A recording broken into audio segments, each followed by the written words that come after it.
Now, the World Health Organization says more than 1,300 people have died in excess of normal deaths since the start of Europe's unprecedented heat wave. Now, most of those additional deaths were reported in France, which, along with other European nations, has seen record-breaking temperatures. Here in Germany, the all-time heat record was broken for a third straight day in the northeastern state of Brandenburg, not too far here from Berlin. The mercury hit 41.7 degrees Celsius. Now, a little further north, Scandinavians are also experiencing sweltering conditions.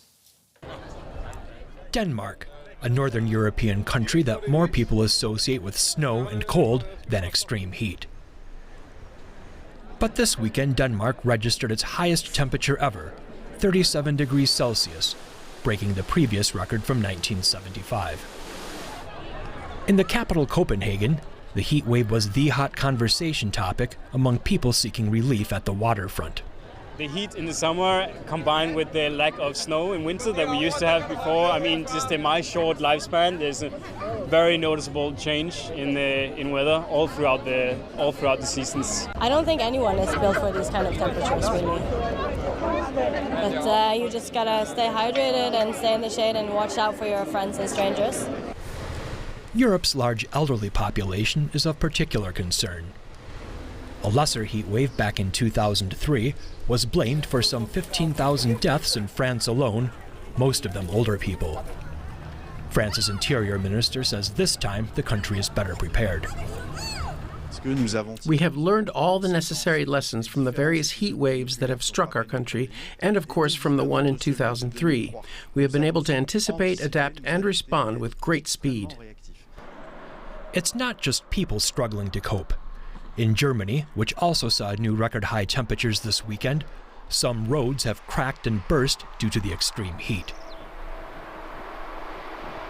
Europe's summer is just getting started.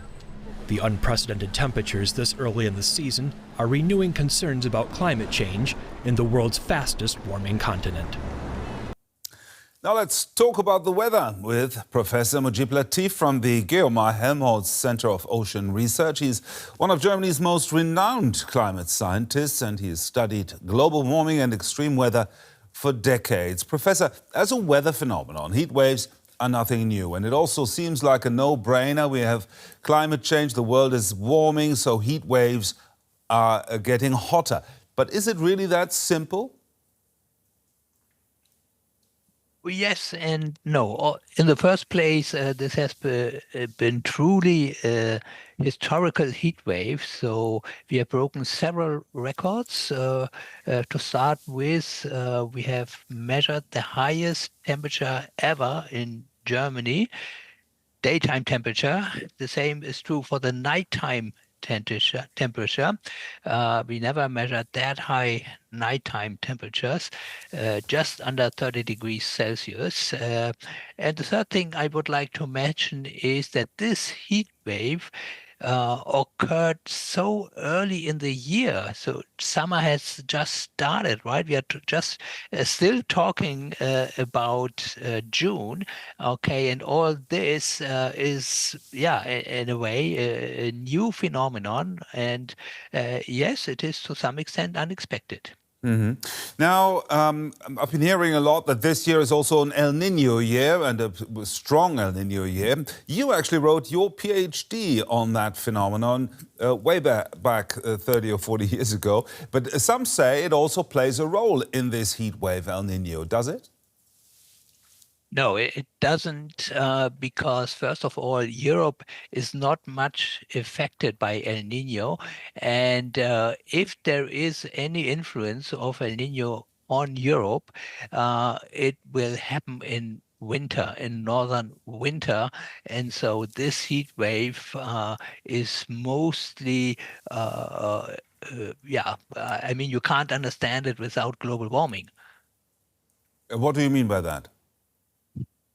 I mean that this is not a normal heat wave, but it is so exceptional that there must be another agent than natural variability acting, and this is global warming. And I mean, if you look at the temperatures, say in Europe, but also in Germany, we see not every, but every 3, 4, 5 years new heat records, and this is just an expression that global warming is continuing.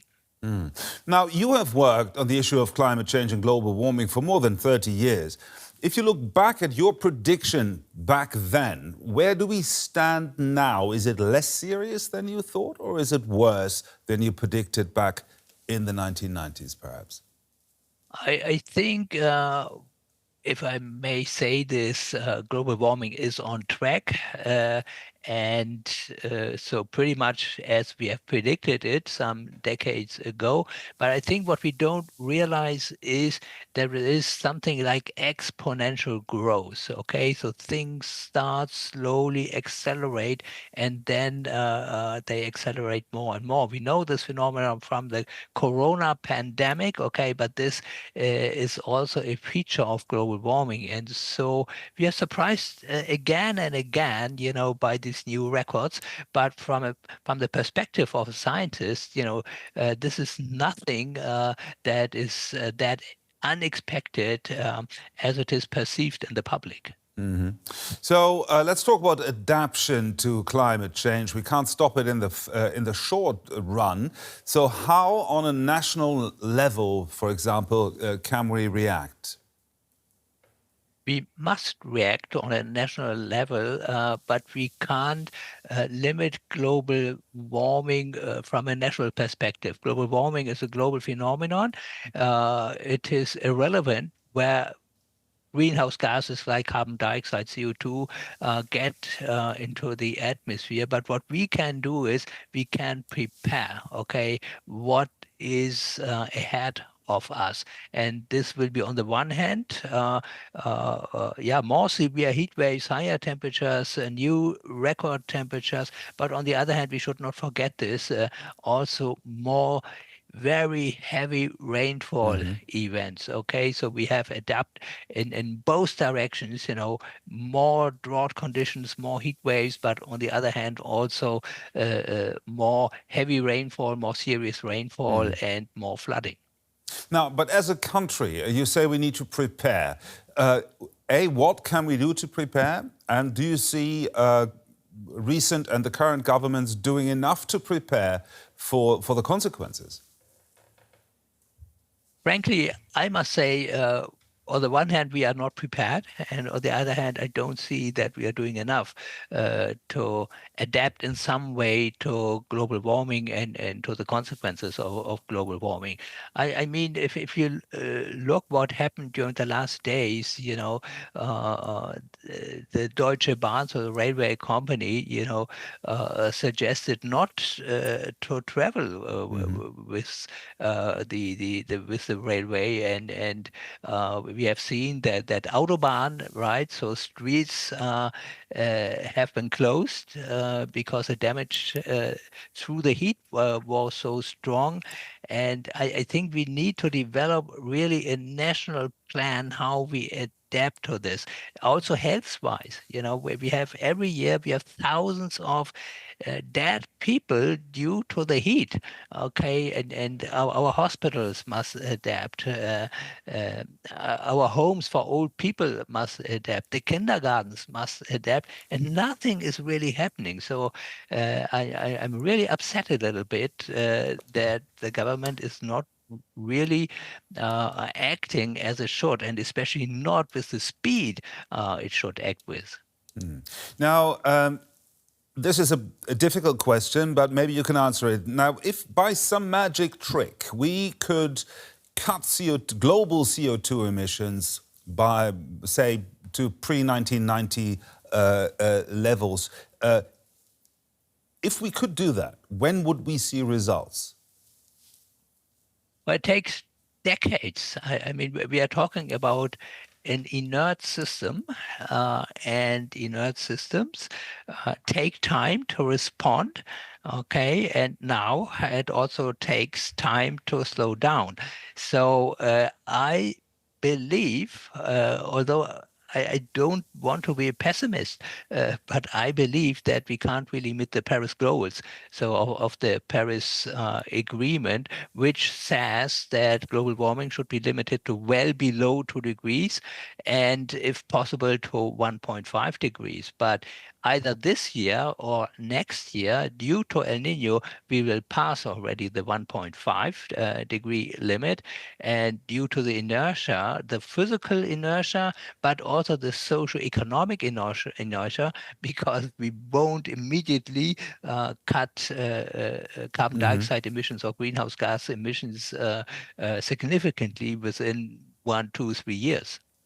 So we would be talking decades anyway.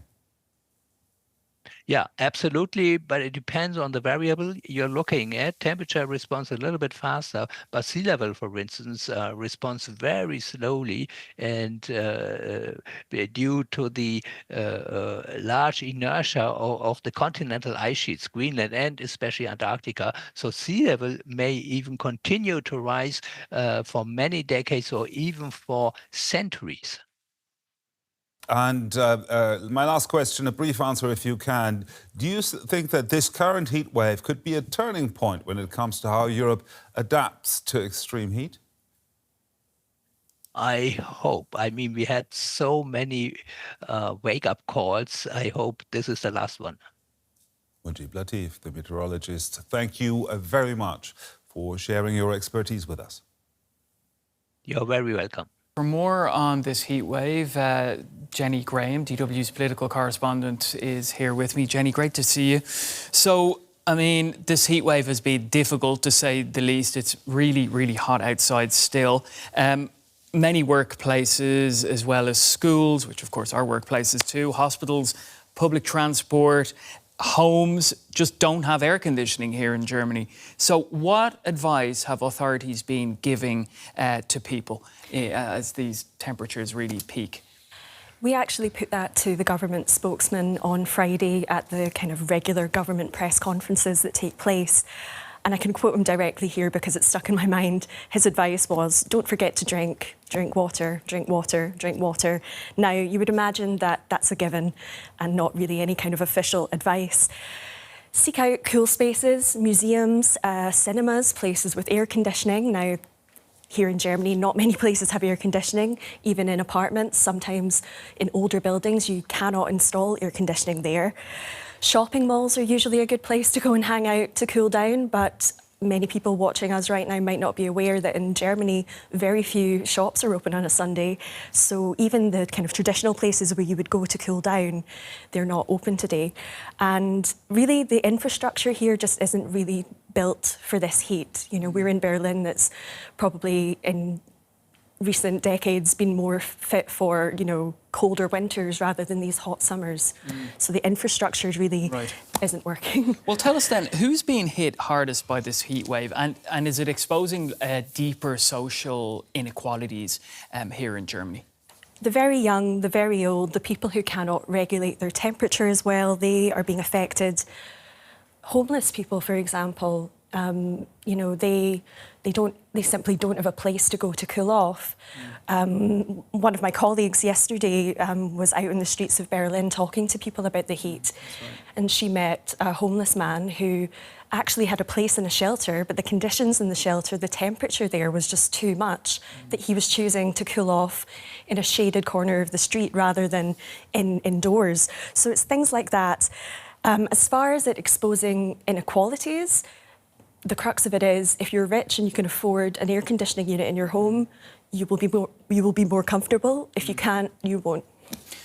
Yeah. Now, German Chancellor Friedrich Merz has said that climate protection policies should not hinder, I'm reading here, economic and industrial progress. So tell us, how then is that affecting climate change policy under the current government here in Germany? I think in the past, climate change, especially, you know, in the German political scene, has been seen as some kind of abstract moral issue. You know, to care about the environment, you know, is to reduce your meat consumption and care about, you know, taking fewer flights. It's no longer, you know, that. This is affecting people's lives. People are dying, you know, and it's getting expensive. It costs so much to cool places down.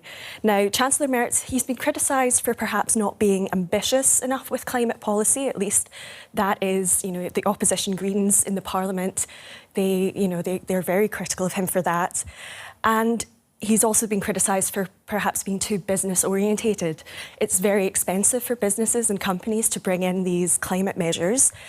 And yes, he's been criticised for confirming climate targets, but actually not putting the plans in place to achieve those goals. So he has been criticised a great deal.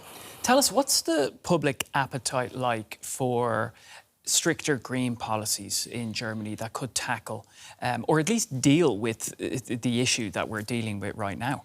I think, you know, generally the public appetite is there for stricter green policies.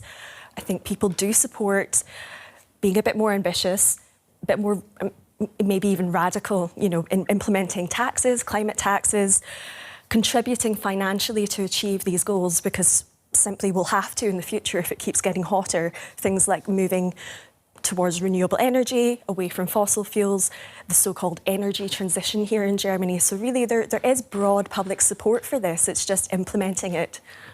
Yeah, well, we'll be keeping an eye, of course, on this story, and we're all looking forward to the end of this heatwave, to say the least, Jenny. Very different from Scotland and Ireland, I may say. Jenni Graham, DW political correspondent, thanks so much.